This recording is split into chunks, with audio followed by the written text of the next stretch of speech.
Good afternoon, YouTube. My name is Brandon, and this is the episode I have been waiting to show you guys. This week, we're going to get the Suzuki Project Bike put all back together, and we're going to take it out on a test ride. Let's get going.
I'm super happy how this came out, guys. I know it's hard to see in this picture, but it's a black metallic paint. It's from 2002 BMW. It's called Black Metallic Pearl.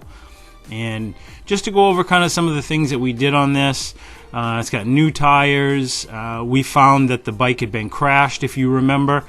So we fixed all the ABS plastic. That was in episode 1, I think.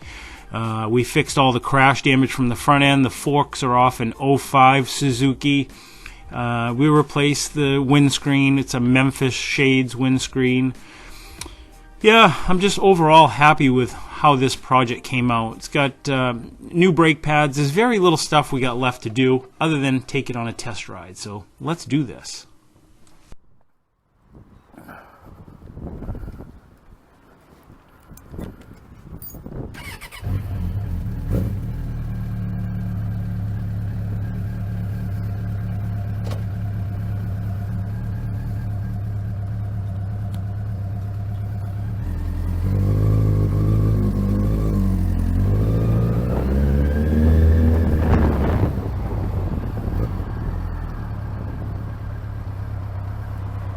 Cold out today, guys.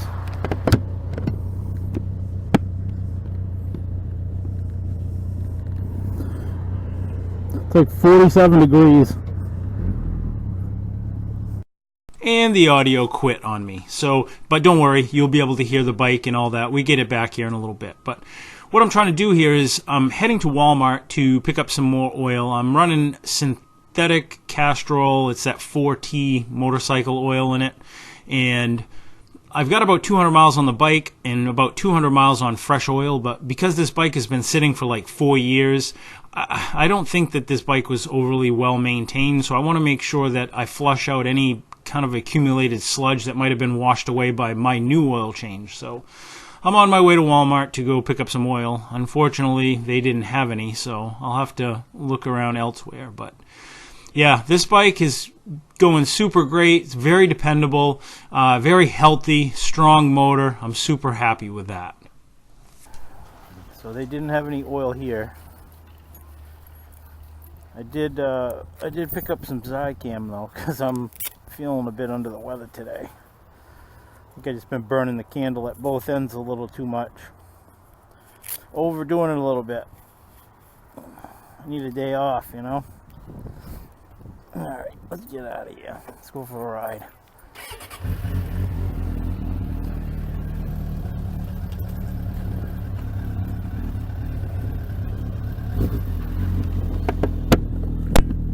I like that this bike doesn't really seem to be cold-blooded, you know?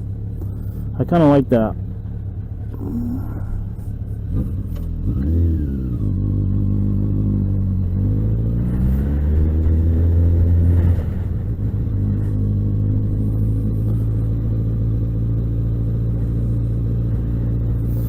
So yeah, another thing I got to do, guys, can't remember if I mentioned it here or not, but I need to adjust the valves. I'm sure it hasn't been done. You know, a lot of things I don't think have been done on this bike, honestly, but you know, that's real important.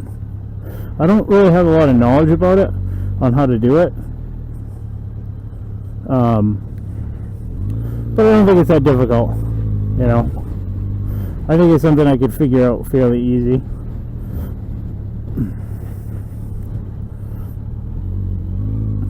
This place is a friggin' zoo getting in and out of here.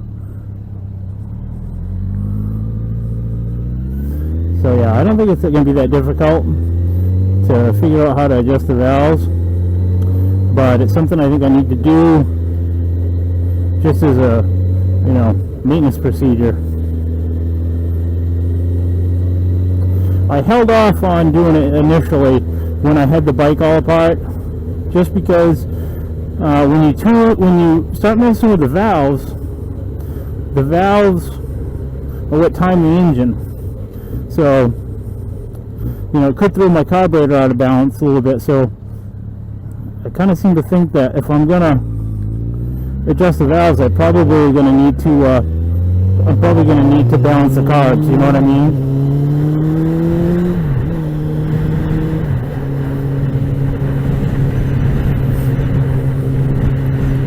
Yeah, this bike runs really good. I'm happy with it. I haven't had any problems. But Berryman's B12 chem tool, that stuff is pretty good stuff.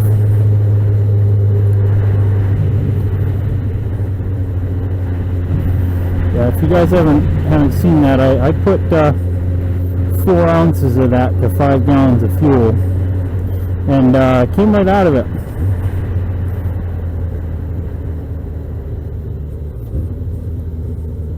Oh, and another good thing too is I just found out from a buddy of mine this week of a local gas station that sells ethanol-free fuel. So, how great is that? I'm pretty excited. And it's really not that far from my house, so probably 10 minutes from me. So, I'm going to run all my power equipment, you know, lawnmower, string trimmers, and all that fun stuff, motorcycle. I'm going to run all that stuff off that ethanol-free stuff. It's mid-grade, and a buddy of mine told me, so I went into the store and asked the lady, I said, hey, a buddy of mine told me that this is ethanol-free.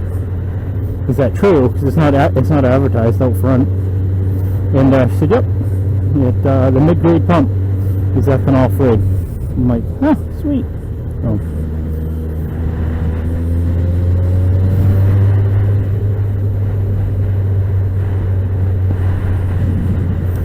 one thing I kind of forgot about is my right hand goes down, my left one doesn't, because I keep a pretty loose grip on the bike anyways. I'm not one to keep like a death grip. That's one of those things that can help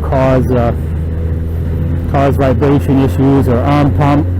You know, arm pump's probably more common with a dirt bike, but just turning the throttle is you know, it just makes this hand after a while, especially at like cruising speeds, this right hand will start going numb, drives me nuts. So what I'll do is let me show you here, is I'll drive down the road, I'll get it to the RPM I want, and then I'll just, of course I can't do it now, but I'll get it to the RPM I want, and that's how I'll drive it.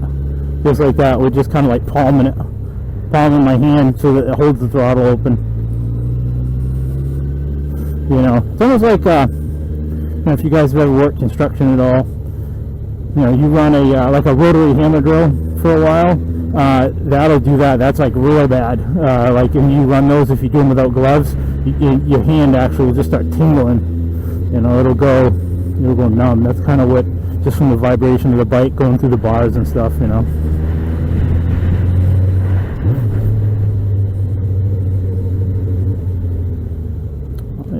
There we go. Pour it out. Yep, go ahead. You've half committed. You might as well go. This downtown street's super narrow. Hard to see to get out, you know. I'm gonna go before she freaking clips me. Alright, so guys, I've had this out for 2 days, right? I've already been like cut up. I wouldn't say that was cut off. But I've actually had 2 people just pull right out in front of me, not even paying attention. Didn't even know I'm there. You know? So yeah, you gotta, when you ride, you gotta pretend like they don't know you're there. You know? You gotta predict what they're gonna do. Like, I want to pull right onto the inside of this lane right here and just numb it, but I don't know if that guy knows I'm here, you know? Look at that old bone. Check that old ride out. That's pretty sweet. Singing the blues a little bit, but it's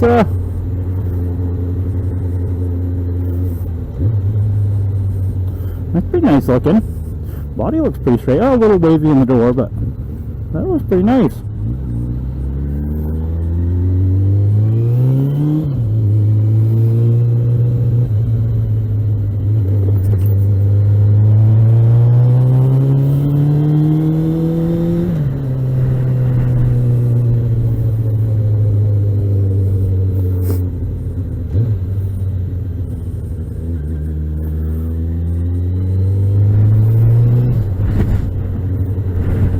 Out of his machine, when he mixes it up,